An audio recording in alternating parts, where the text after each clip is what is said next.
এটা পড়ার পর আমার চোখ দিয়ে পানি চলে আসছিল। আশা করি আপনারা এই গল্পটা শুনে যাইবেন। ইয়া রাসূলুল্লাহ সাল্লাল্লাহু আলাইহি সাল্লাম কি করিনি আমাদের জন্য?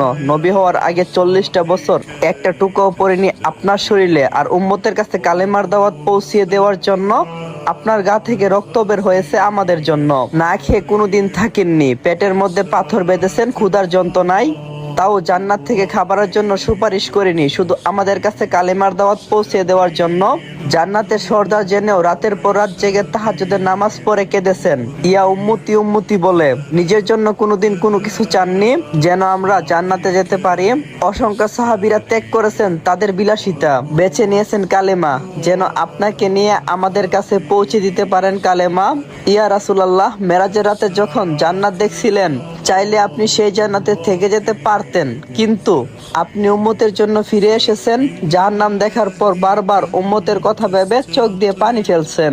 ইয়া রাসূলুল্লাহ সাল্লাল্লাহু আলাইহি ওয়াসাল্লাম, যেদিন আজরাইল আলাইহিস সালাম এসেছিলেন জান কবজ করতে, আপনার কাছে অনুমতি চেয়েছেন। আপনি বলছেন, ভাই আজরাইল, আমি চলে যাওয়ার পর আমার উম্মতের কি হবে? ইয়া রাসূলুল্লাহ, সেদিনও আপনি আপনার কথা ভাবেননি, শুধু ভাবছেন গুনাহগার উম্মতের কথা। আপনি মৃত্যুর যন্ত্রণায় বলছিলেন, হে আজরাইল, আমার বুকের উপর কি যেন পাহাড় রাখলে এত কষ্ট কেন হচ্ছে? আজরাইল আলাইহিস সালাম কষ্টে মুখটা অন্যদিকে ফিরিয়ে বলছিলেন, ইয়া রাসূলুল্লাহ, শুধু আমার হাতটা রেখেছি। জবাবে আপনি বলছিলেন, শুধু হাত? এটা রাখতে এরকম যন্ত্রণা? জিবরাইল, যত কষ্ট দেওয়ার আমাকে দাও, আমার উম্মতকে কোনো কষ্ট দিও না।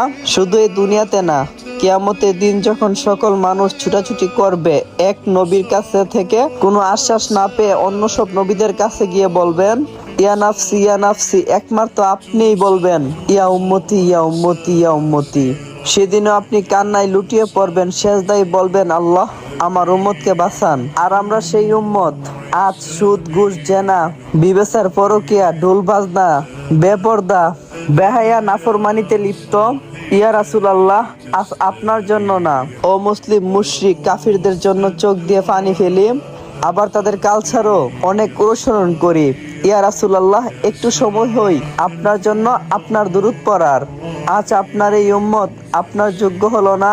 প্রিয় ভাই আর বোন, নিজেদেরকে কয়েকটি প্রশ্ন করুন, আমরা এমন একজন নবীর উম্মত হয়ে কি করছি, যে নবী মহান আল্লাহ তাআলার বন্ধু ছিলেন।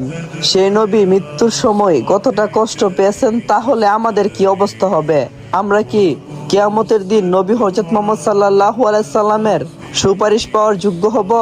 ভাবুন তো, আল্লাহ তাআলা যদি একটাবার আমাদের দিক থেকে মুখটা ফিরিয়ে নেন, তাহলে আমাদের অবস্থা কি হবে?